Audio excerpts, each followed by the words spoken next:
ভোর থেকে এত খাটনি করার পর সারাদিনের ক্লান্তি দূর হলো যখন বর বলল আঙুল চেটে।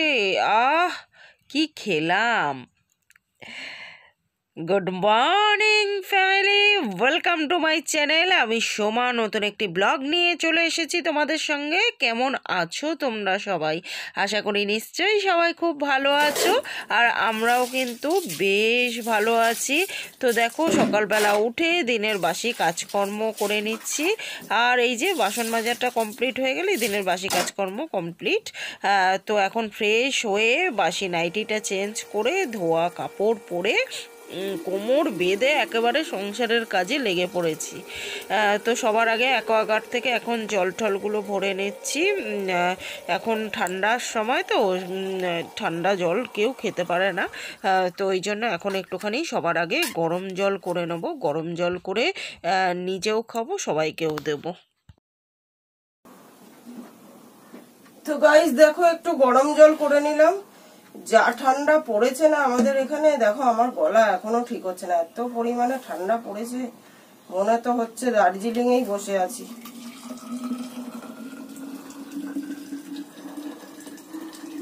ভেবে তো ছিলাম দার্জিলিং যাব, কিন্তু দার্জিলিং যাওয়ার দরকার কি মুনমুনি তো ঘুম থেকেই উঠছে না, এত ঠান্ডা পড়েছে। চোখের সামনে দার্জিলিং দেখতে পাচ্ছি, আর দার্জিলিং যাওয়ার দরকার কি পয়সা খরচা করে। তো গাইস দেখো, গরম জল করে নিলাম, কারণ সারাদিন খিদে লাগবে তো, বারবার গরম জল করা যায় না, করে করে তো খাওয়া যায় না, এই জন্য ফ্লাক্সে করে রাখলাম। আর গরম জল খেলে সকালবেলা পেট একদম পরিষ্কার হয়ে যায় কিন্তু বন্ধুরা। চলো এই জায়গাটা পরিষ্কার করে নিয়ে তারপরে দেখি কি করা যায়।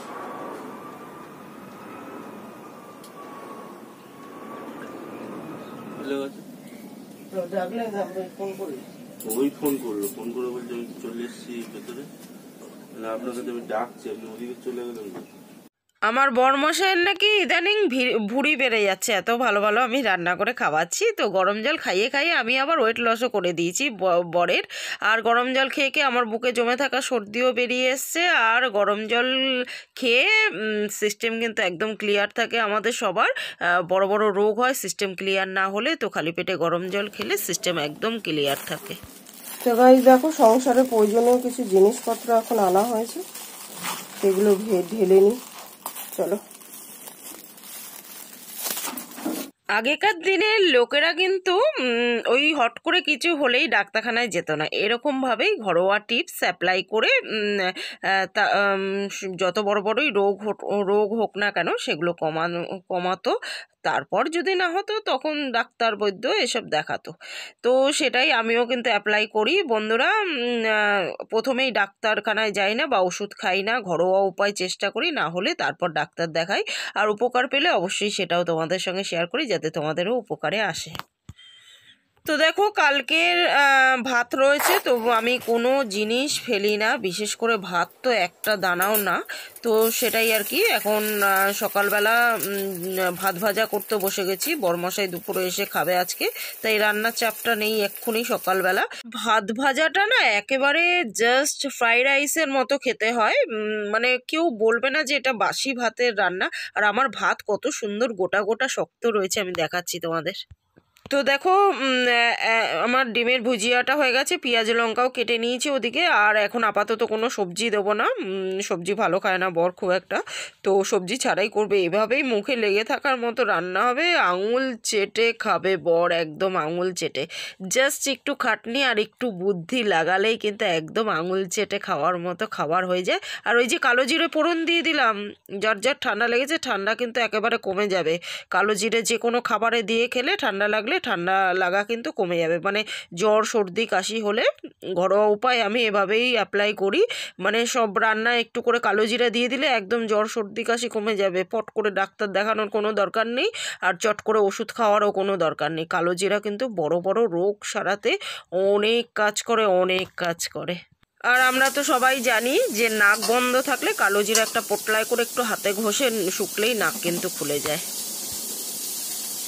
কালকের ভাত দেখো বন্ধুরা কি সুন্দর ঝুরঝুরে রয়েছে, একদম কিন্তু নষ্ট হয়ে যায়নি আর লেগে যায়নি। দেখো একটার সঙ্গে একটা একদম কিন্তু ঝুরঝুরে ভাত রয়েছে কালকে সকালের ভাত। এটা দেখো একটার সঙ্গে একটা লেগে যায়নি আর গলেও যায়নি, গন্ধ মানে নষ্টও হয়নি।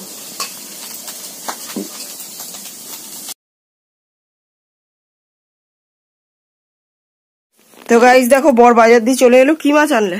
ভোলা মাছ। ভোলা মাছ এনেছে। চলো আজকে একটু অন্যরকম ভাবে ভোলা মাছটা রান্না করব, শীতের স্পেশাল ভোলা মাছ। আর এদিকে দেখো ভাত ভাজা আমার কমপ্লিট হয়ে গেছে। এই যে জাস্ট অসাধারণ লাগে বন্ধুরা খেতে, একদম মানে ফাটাফাটি লাগে খেতে। তো গাইস দেখো এই হচ্ছে ভাত ভাজা, আর এখানে একটু ম্যাগি বসিয়ে দিয়েছি, মেয়ে ম্যাগি খাবে আর আমি খাবো ছাতু মুড়ি। এই হবে আমাদের ব্রেকফাস্ট।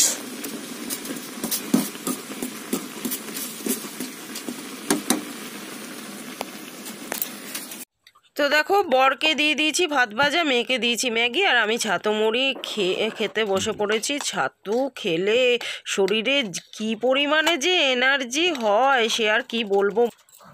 মানে ভোর থেকে সারা দিন আমার তো প্রচুর খাটনি থাকে, সংসারে প্রচুর কাজ থাকে, প্রচুর খাটনি করে নেওয়ার পরও না মনে হয় মানে শরীরে একটুও যেন ক্লান্তি আসতে দেয় না ছাতু।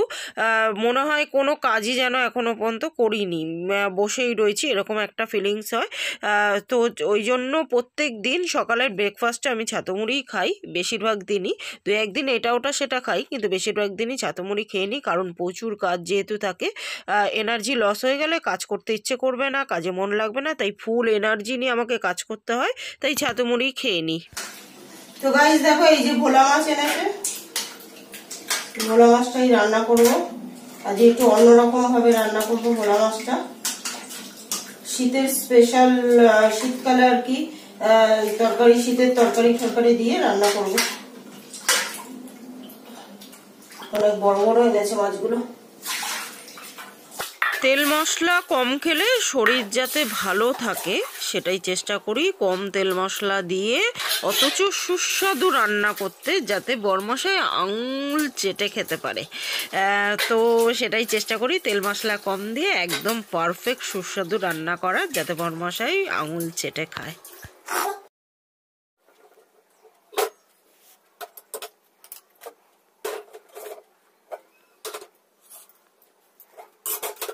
গাইস দেখো একটু রাঁধুনিটাকে শুকনো খোলায় ভেজে নিচ্ছি, ভেজে নিয়ে মিক্সিতে গুঁড়ো করব মাছটা করার জন্য।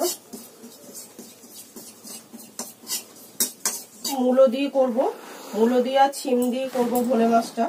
ওই জন্য মূলোটাকে কেটে আগে একটু সিদ্ধ করে নেবো, কড়াইতে জল বসিয়ে দিয়েছি,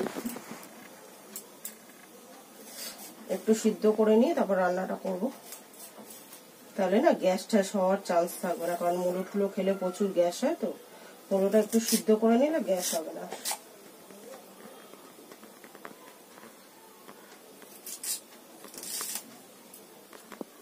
ওই যে বললাম কম তেলে রান্না করতে হবে, কম তেলে রান্না করতে হলে যে কোনো তরকারি একটু ভাপিয়ে নিলে তেল কম দিয়ে রান্না করা যায়, নাহলে কিন্তু তেল সবজি প্রচুর পরিমাণে টেনে নেয়, আর তখনই তেল রান্নায় বেশি চলে যায়, তুমি না দিলেও আর কি বেশি চলে যাবে।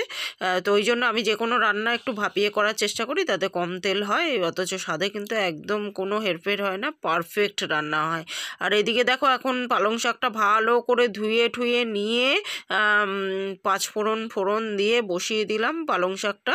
আর ঘরে আমি মশলা টশলা তৈরি করি, ঘরে তৈরি করা 5 ফোড়নের স্বাদই আলাদা হয়। এদিকে পালং শাকটা বসিয়ে দিলাম, আর এদিকে দেখো মূলো পাতা, কপি পাতা, ধনে পাতা সব ভালো করে ধুয়ে বেছে নিয়েছি, আর মাছটা ভাজা বসিয়ে দিলাম। একটু পাতা বাটা করবো, পাতা বাটা দিয়েই না গরম ভাত খাওয়া হয়ে যায়, আর কিছু লাগে না বন্ধুরা। তো গাইস দেখো কালো জিরে ফোড়ন দিয়ে শুকনো কলায় রাঁধুনি ভেজে যে বেটে রেখেছিলাম ধনে পাতা আর লঙ্কা দিয়ে, সেটা দিয়ে দিলাম মশলাটা। এবার এটা একটু কষিয়ে নেবো ভালো করে, তরকারিটা দিয়ে যে ভাপিয়ে রেখেছিলাম মূলো আর শিম, ওটা দিয়ে ভালো করে একটুখানি কষিয়ে নেবো। এটা মাছটা একদম মাখা মাখা হবে, ভালো করে কষে গেলে মাছটা দিয়ে দেবো। এই যে মাছ ভেজে রেখেছি। আর এখানে দেখো পালং শাকও অলমোস্ট প্রায় হয়ে এসছে। কচি শাক তো একটু জল বেরিয়ে গেছে, আরো একটু জল টানলেই হয়ে যাবে। তো চলো এটা করে নিয়ে দেখাচ্ছি। ঠিক যেভাবে আজকে ভোলা মাছটা রান্না করছি এভাবে কিন্তু ট্যাংরা মাছটাও রান্না করা যায়, মুখে লেগে থাকার মতো রান্না হবে। বাকি রান্না তো একঘেয়ে টাইপের হয়ে গেছে, এটা একটু নতুনত্ব রান্না শীতকালে। পাতা বাটাটা পুরো রেডি হয়ে গেছে। শুকনো কলায় কালো জিরেটা ভেজে নিয়েছিলাম, মূলো পাতা, ধনে পাতা আর কপি পাতা তিনটেকে ভালো করে ধুয়ে ভেজে এখন দেখো মিক্সিতে বেটে লঙ্কা, নুন, হলুদ দিয়ে শুকনো খোলায় ভেজে নিচ্ছি। আর এটা হয়ে গেছে কি করে বুঝবে? এই যে কড়াই থেকে এরকম উঠে আসবে, আপনার দিয়ে দলা পেকে যাবে আর উঠে আসবে, তার মানে এটা হয়ে গেছে ভাজা। তো দেখো এখন আমার সমস্ত রান্না বান্না সকাল থেকে কত রান্না করলাম আজকে বরের জন্য, এত খাটনি করে করলাম, সে খাটনি কিন্তু আমার সফল হবে বন্ধুরা। কারণ বর যখন আঙুল চেটে মুচকি এসে বলবে আহ কি খেলাম, সত্যি আমার সারাদিনের এই যে এত ক্লান্ত মানে খাটনি পরিশ্রম সব সারাদিনের ক্লান্তি দূর হয়ে যাবে। সারাদিন প্রচুর খাটনি থাকে, প্রচুর কাজ থাকে আমার সংসারে, সবার সংসারেই থাকে, আমার সংসারে হয়তো একটু বেশি, তো যাই হোক কারোর একটু কম কারোর বেশি, এই তো হচ্ছে ব্যাপার।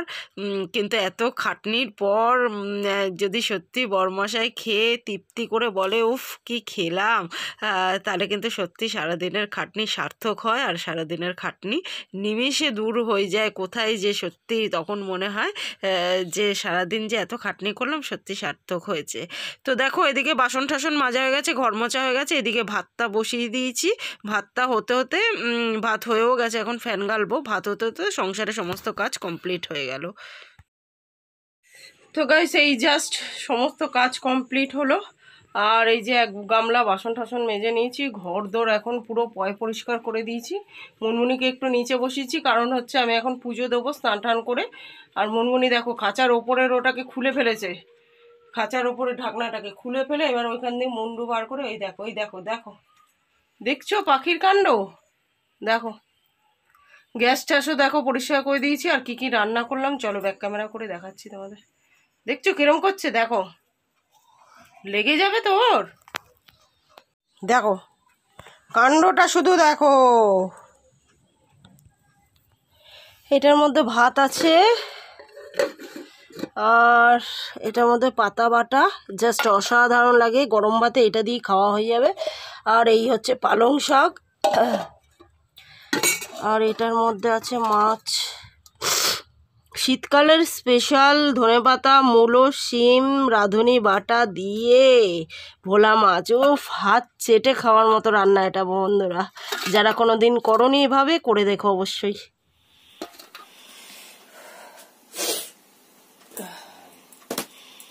গুড ইভিনিং গাইজ, অনেকক্ষণ সন্ধ্যা হয়ে গেছে, হাজব্যান্ডও চলে এসছে আজকে যেহেতু সানডে, হাজব্যান্ডও চলে এসছে। আর হাজব্যান্ড এসে খাওয়া দাওয়াও করে নিয়েছে, করে নিয়ে এখন অনেকটা টাইম হয়ে গেছে, 6:30 বাজে এখন।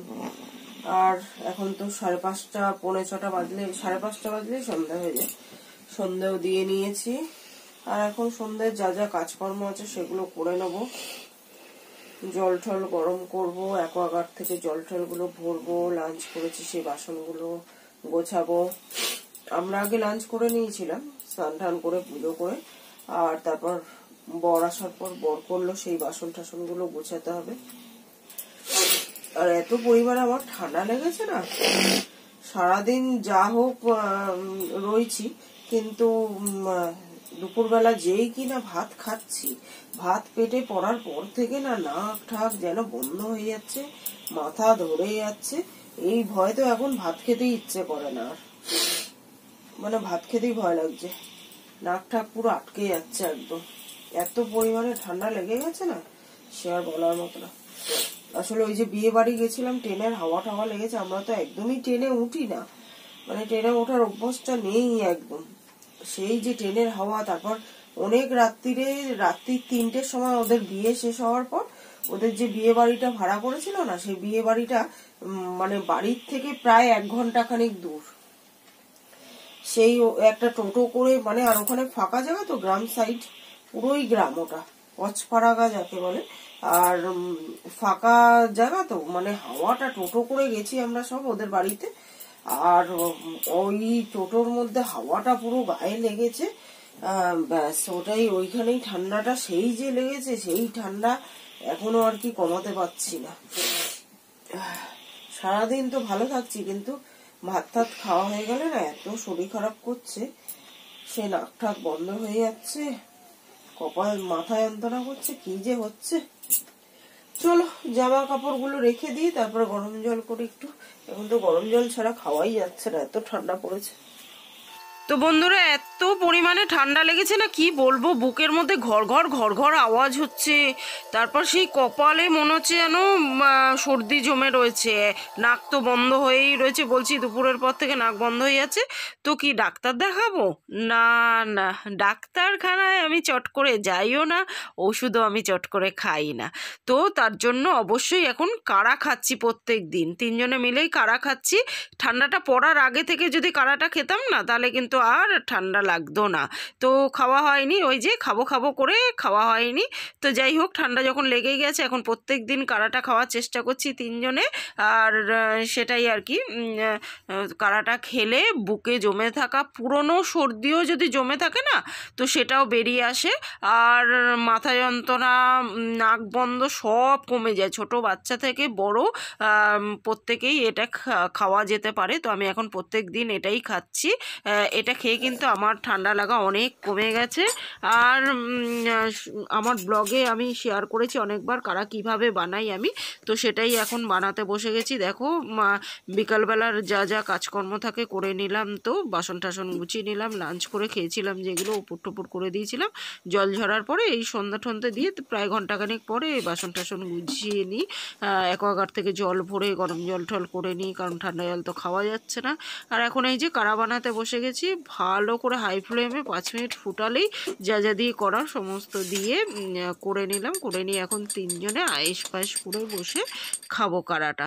তো দেখো এখন ভালো করে থেতো ফেতো করে নিয়েছি যা যা দেওয়ার দিয়ে। সত্যি কথা বলতে বন্ধুরা, আমার কিন্তু মানে জমে থাকা সর্দিগুলো একেবারে বেরিয়ে আসছে, অনেক শরীর খারাপ অনেক কমে গেছে।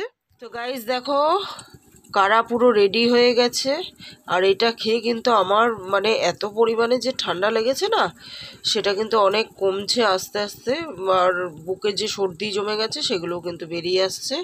তো চলো কাড়াটা ছেঁকে নেওয়া যাক। তো এটা অ্যাপ্লাই করে যখন আমার ঠান্ডা লাগা কমেই যাচ্ছে, আর ডাক্তারখানায় যাওয়ারও দরকার নেই, আর ওষুধ খাওয়ারও দরকার নেই, এটাই প্রত্যেক দিন তো সন্ধ্যাবেলা চা খাই, চায়ের পরিবর্তে একটু কাড়া খেলে কোনো সাইড এফেক্ট বা ক্ষতি তো হচ্ছে না, বরঞ্চ উপকারী হচ্ছে। পুরো ঠান্ডাকালটায় ঠান্ডা লাগবে না। তো দেখো এখন আমরা আয়েস পায়েস করে 3 জনে মিলে সারাদিনের যত গল্প আছে গল্প করছি, আর কাড়াটা এনজয় করে খাচ্ছি। সাথে মনমনিকেও একটু বেশ করে দিলাম, ও খাবে। আর আমি যখন কথা বলতে বলতে জামা কাপড় ভাঁজ করছিলাম, তখন শুনতে পাচ্ছিলে তো বরমশাই কি জোর জোর নাক ডাকছিল। তো বরমশাই আসলে এসে সারাদিন খাটনি করে, তো খাটনি করে এসে একটুখানি শুয়েছিল, খেয়ে দে আর ঘুমিয়ে পড়েছিল আর কি।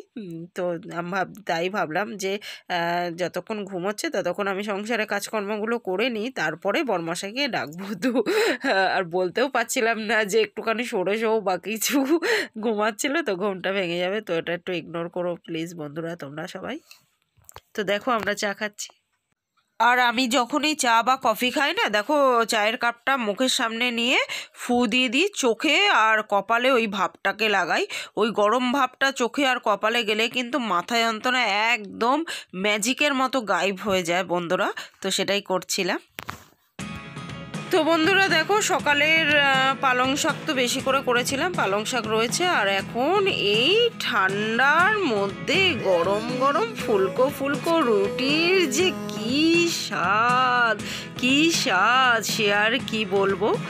তো চলো এই হবে আজকের ডিনার। তো আজকের মতো এই পর্যন্তই, কালকে আবার দেখা হবে নতুন দিনের সঙ্গে নতুন ব্লগ নিয়ে। ততক্ষণের জন্য সবাই কিন্তু খুব খুব খুব ভালো থেকো, সুস্থ থেকো। আর আমার ভিডিওগুলো ভালো লাগলে লাইক শেয়ার কমেন্ট করে চ্যানেলটাকে অবশ্যই সাবস্ক্রাইব করে দিও।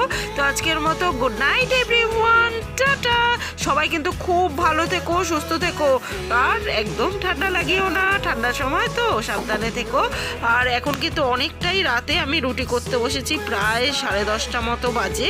আর রাতের ডিনারে অবশ্যই শীতের নলেন গুড়ের সন্দেশ ছিল, সেটা দেখাতে ভুলে গেছি, কোনোভাবে স্কিপ করে গেছে। এখন আমরা একটা মুভি দেখবো, এনজয় করব, তিনজনে মিলে একটু ভালো ভালো সময় কাটাবো। কারণ জীবনের এই ছোট ছোট মুহূর্তগুলোই, এই ভালো ভালো সময়গুলোই আমাদের জীবনে অক্সিজেনের মতো কাজ করবে, আমাদের বাঁচতে সাহায্য করবে।